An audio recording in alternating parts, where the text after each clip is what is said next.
All right, I know that was a lot to cover in that last topic, and I think that I look at this as if you've gone this far in the video, you're probably about 70% of the way through the process of now building an ad campaign. We have the keywords, we've got our ad strategy, we've got the landing pages, we understand broad match versus exact match versus modifiers. Now we're getting into reporting, because at the end of the day, you're going to have to come back and look at this structure and find out how it's working and understand the mechanics of it. So Mike, let's do a quick review here about the AdWords management tool and reporting. Well, reporting could be an entire video series on its own, because we have Google Analytics and a whole plethora of tools that we can use. But inside AdWords itself, the most important tool is the keyword report, the keyword report. What happens is you can actually click on the keywords that were reviewed in the last 30 days or 60 days or 90 days. So it's called the keyword query report. So what happens is, going back to our guy with the vitamins that we talk about all the time, right. If he's actually getting clicked for dog vitamins, we'll see those impressions and we'll see the clicks going to his website, and it'll say, this is your search query report, and they'll say, well, we got 10 clicks for the keyword dog vitamins or vitamins for osteoporosis, when we don't sell that. So if we're getting clicks that we don't want, it's going to show up on our search query report. That's the most important thing. Right. In addition, there are reports that give us the time of day clicks come in, and geography that they come in. There are reports that give us our impression share, meaning how much of the market that we're actually covering. So if my ad is showing for vitamins, but because of my budget it's only showing maybe 10% of the total time, you can get a report on that. I could say, hey, look, your impression share out of total possible searches is only 10%, and that relates back to your budget and your account setup. So those are the most important reports. So you have keyword search, the search query report, which is going to help you exactly to show you what keywords are being displayed and what's being clicked on. The geography reports, which is going to say where my keywords are coming from, and my impression share reports, which is going to say, well, I got this percentage of the market. I mean, there's dozens of other reports that you can pull up, but those are three that we're going to review in detail in the next section.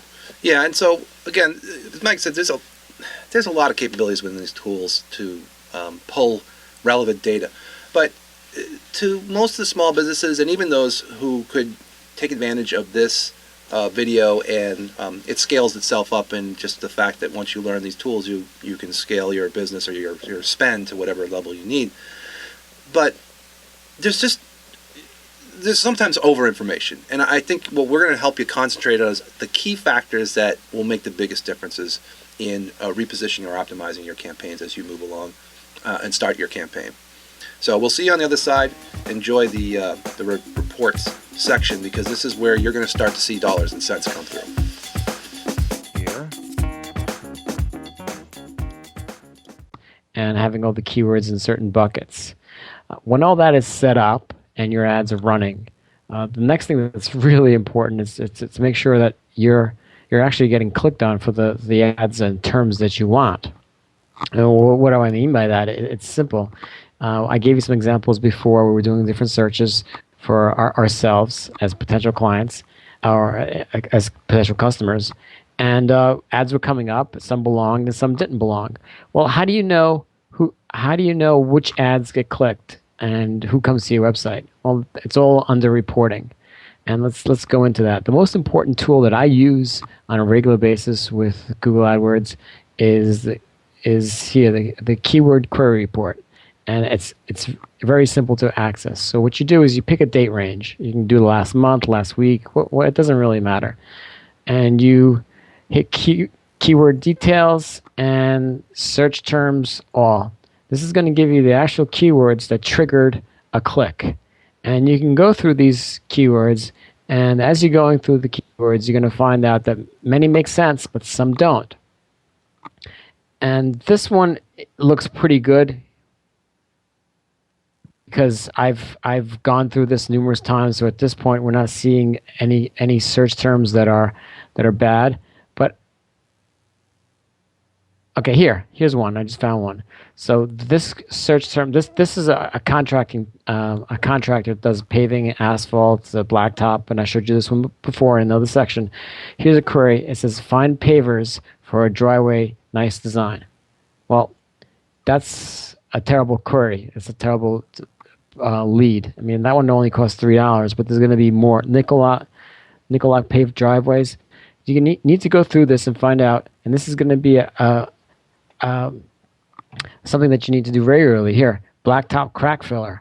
These are things that you don't want. So what you're going to do is you're going to take this report, and the best way to do it is that you're going to have two options. You can do it the way Google does it, and just click on this and just add as a negative keyword, and you could just save that. Or the way I like to do it really is this. I like to just download the entire report, create an Excel file, and open that up. And it's going to open up in a second over here. Here it is. So these are all the search query terms, and we don't need any of this stuff over here on this side. So we're just going to take this, alphabetize it right there, and we can go through it one by one. So what we're doing here is we're figuring out what terms are good and what are bad. And we can just eyeball it at this point without any special tools. Before I showed you crack filler, well, you know what? If I'm a contractor and someone's looking for crack filler, I know that the word filler is bad, and because no one's going to be calling me up for crack filler because I don't sell that. I don't sell any things like that. Here, Acker asphalt. Well, I don't know what Acker asphalt is. I'm willing to bet it's a competitor. So what I do, I would copy that term. I would go to Google, find out what that is, copy that, Acker asphalt paving. Well, that looks like it's a competitor. Acker asphalt paving, Yahoo Local. Okay, so they're a competitor. Now, what I might want to do is I would go to that competitor, see where they're located. This is a terrible website, but 210. So they're not in my area.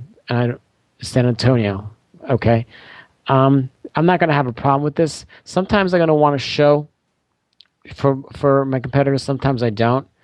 And let's say if I don't want to show for him, because sometimes what happens is if there's a competitor that's well known and people are looking specifically for that competitor and you're coming up and they're clicking on you, they're not going to really call you. They're just going to say, oh, this is not the guy and whatever. And if that's 50 cents a click, then it's no big deal, and you don't really care if someone's coming to you for 50 cents or less. But if you're getting clicked on for a competitor and it's costing you $3, $4, $5 every time, well, there's going to be hundreds of searches for competitors, and if every click is $5, you don't want to. The conversion on that is very bad. So you don't want to be spending $5 a click. So I would add that as a negative keyword. So you don't want to be seen for that. So you would just go through your search query report and just add all the keywords that you don't like. So asphalt patch right over here. That's one I don't want. Control V. Remember before we went into match types? You can actually add match types on your negative keywords. So if someone types in, this is getting a little bit more advanced here, but I can make asphalt patch a phrase match negative, and I can make it an exact negative, meaning that if someone types in exactly asphalt patch, I don't want to be seen for that. But I can see that it's possible that someone could type in asphalt contractor for asphalt patch. That might be good. But if someone types in asphalt patch, they're probably looking for a product to buy. So it's a judgment call. And whoever's, if you're managing a PPC, at some point you'll get a feel for this.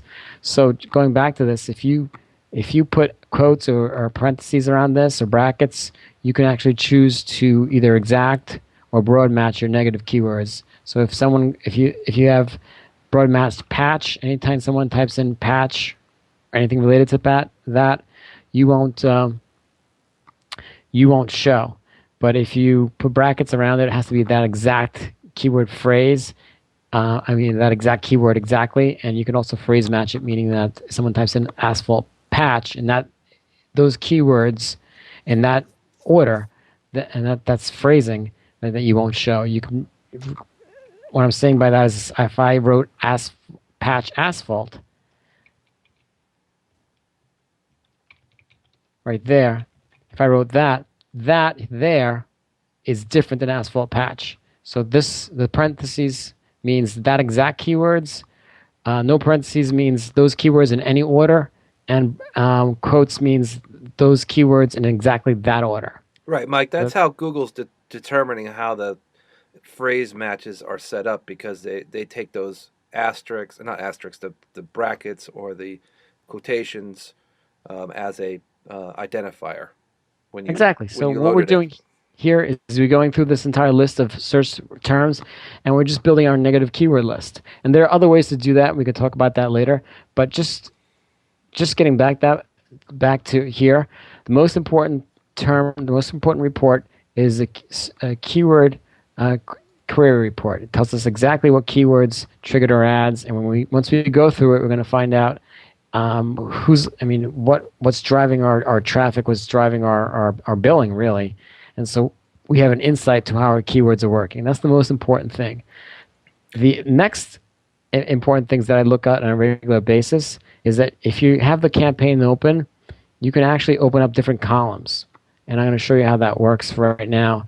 So I can customize my columns if you're looking at my screen, and I could pick these for performance. I like clicks, impressions, click-through rates, and I'm going to describe every one of these in a second. So I'll show you what this means.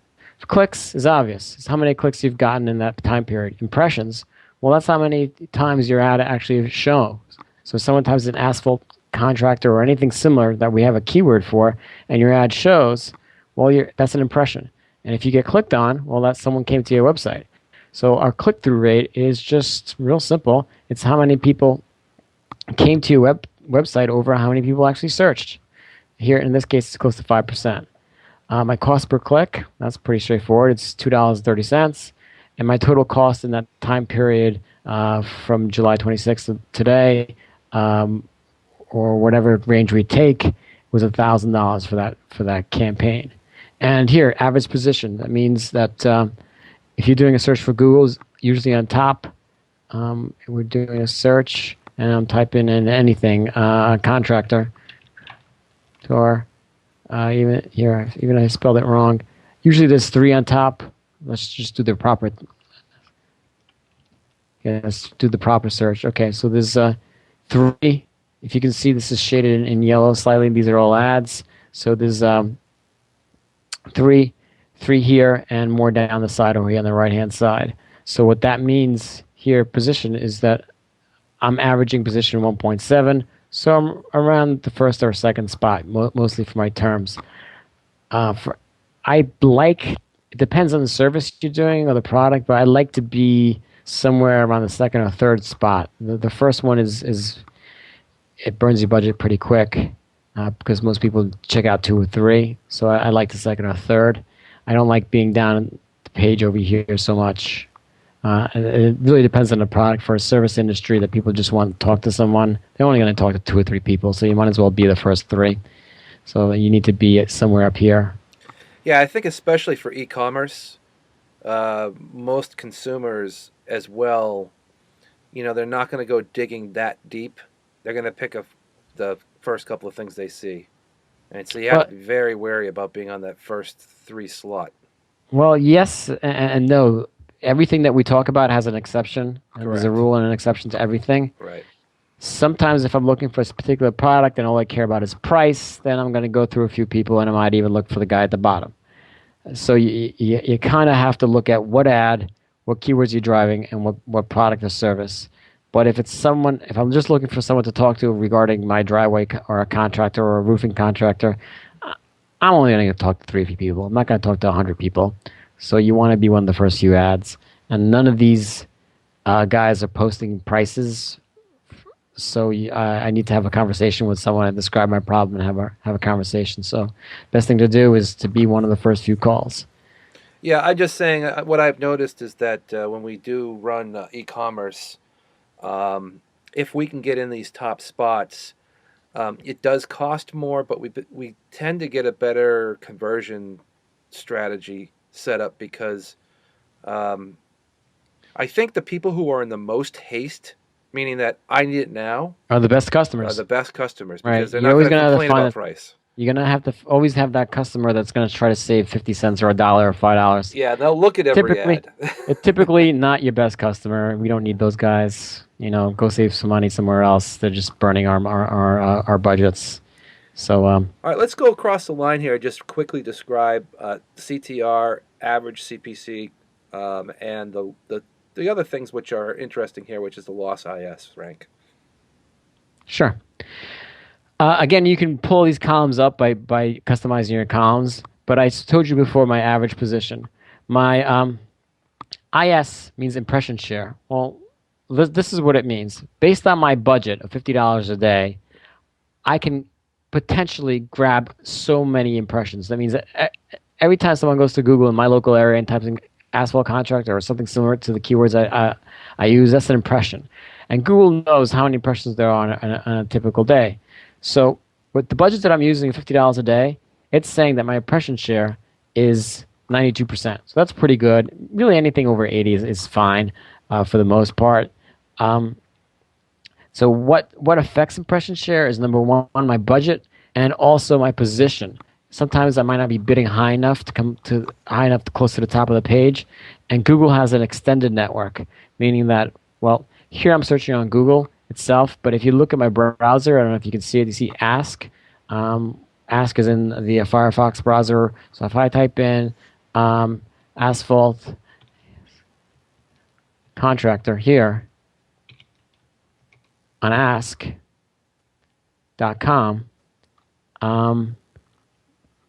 what's happening is Ask is bringing up all these ads over here, and these are really powered by Google as well.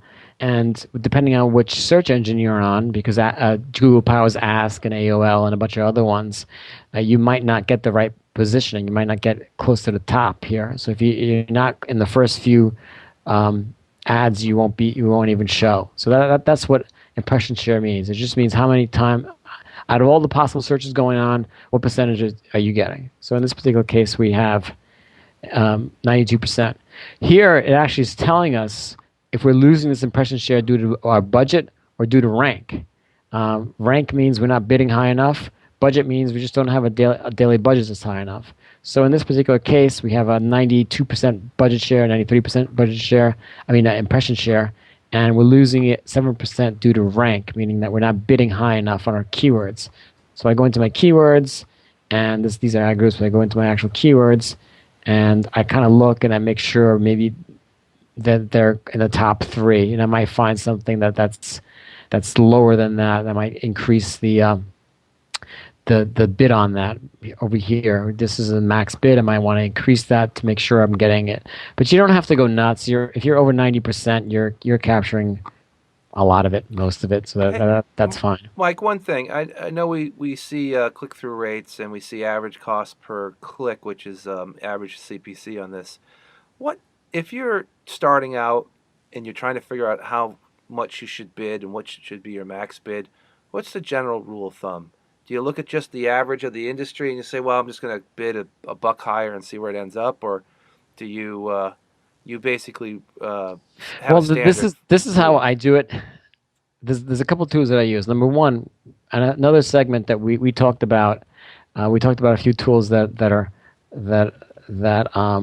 of value. One is Sem Rush. It's going to give you the approximate bid, more or less. But these are national numbers. In your local area, the only way to do it is to actually bid. But what Google has is this. One of these columns, I can customize my columns, and I can go into quality score, impressions click, attributes. Google actually has estimated first page bid. I can add that. Estimated top of page bid. I can add that. So apply. And Google will actually tell you for asphalt resurfacing that the estimated first page bid is 90 cents and top of the page bid is $2. So that's an indicator. It's pretty close. What I like to do with my customers is whatever this number is, I usually bid 20% more to start, and then I back off of it until I actually see that I'm in position number 2 or 3, wherever I want to be. Right. Okay. That's what I figured. I think in general, once you start putting keywords together, check a few tools out, you're going to get an idea of how much a cost per click is going to be. Right. And again, you want to be in position. Depends on your service, your product. Depends on what you want to do. If you have a product that's a low-ball product, you can be at the bottom. But most of my clients, I always put them in spot 2 to 3. Yep.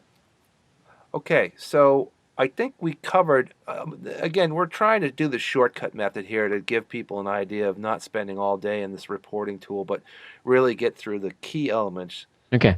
The most important thing is my search query report. So if you go to keywords and you set the date range, and let's just say the date range was last 7 days, and you set that up for it, and you see the keyword details on that particular campaign, search all. This tells me what keywords triggered, what searches triggered my ad. I mean, my ad was shown for these keywords, and someone typed in this term and clicked on my ad and went to my website.